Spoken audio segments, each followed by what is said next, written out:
Panoorin niyo po ang The Dream Begins after My Girl mamaya. So, make sure na panoorin niyo dahil mara niyo, makikita niyo tonight, isa yan sa magiging Dream Scholars dapat sasabihin ni Kuya, isa sa mga Dream Scholars sa PBA on Saturday. And of course, kasama pa rin natin dito sa Overclock Show, si Nicole, si Mommy Sandy, and si Yosef. Kanina nagkukwentuhan kami and I was asking them, kailan ba nauso yung kagatan sa inyo? Si Yosef. Sabi naman ni Yosef, ikaw. Sino ba talaga? Ikaw! Kasi sabi niya mahilig daw siya. Magat. Wow. I think it was during that when you were chicken, yung kailangan mo tumilak para magising yung mga housemates. Doon nag-start yun? Or hindi naman? Tandaan. Oh, sige, okay. Ayun, Yosef doesn't want to talk about this, but I have to ask. I remember that one time when Mommy Sandy entered the Ian house, nagsiswimming si Yosef, tapos si Nicole naglalaba. Tapos, nung dumating si Mommy Sandy, si Yosef, nag-stay siya sa ilalim ng water hanggat hindi lumamaalis si Mommy Sandy. What if 1 hour sa ilalim ng tubig, si Mommy Sandy nakipag-usap kay Nicole, edi 1 hour ka na nakasisid na gano'n. Yosef. Hindi, I was practicing lang kasi may Yung seated skills. Underwater, kung gaano katagal makakastay sana pala, Mommy Sandy, nag-stay ka dun 1 hour, di ba? Malay natin, baka naging green na si Yosef pagka na dun. Okay. What? Nahiya ka ba kay Mommy Sandy? No. No. That time, I don't remember. But now? No naman. Are you guys, parang nahiya ka eh. No. No. No? So okay na sila. Okay. Yun na, okay na kayo.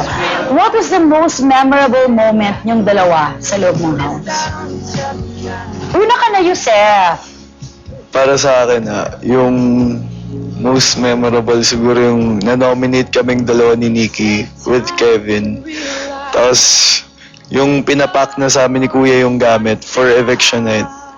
Tapos yung parang may rose ako nun. Tapos sabi ko kay Beauty na i-request niya kay Kuya na mag-play ng song. Pagpunta ko sa room, nagpapack na si Nikki nun. Tapos yun, sinewan ko si Nikki nun. I know. Last chance yung song, di ba? Isn't that I don't remember, pero yung last I'm sure you would dance. remember it was Last Chance by Allure. Yun, di ba? Ikaw, Nicole, what was the most memorable moment that you guys had inside the house? I know na marami kayong mga talks.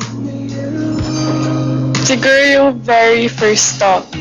Kasi yung week before that, ako lang yung housemate na hindi niya pinapansin. Tapos nung nagkausap kami, parang bigla na lang kaming naging close. Alright, sana maintain niyo yung friendship ninyo. And good luck to the both of you. Thank you, Mommy Sandy. Thank you very much.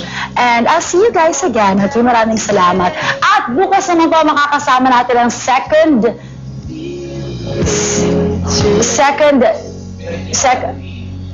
Okay, ito muna. Panoorin muna natin ang dapat na abangan sa Pinoy Dream Academy. The Dream Begins mamaya. Watch this. Ngayong gabi, 8 dreamers muli ang haharap sa Dream Mentors. Sino sa kanila ang hahangaan? My girl's Para lang sa'yo. You're very, very beautiful and very sexy. I like your voice. Bebenta ka.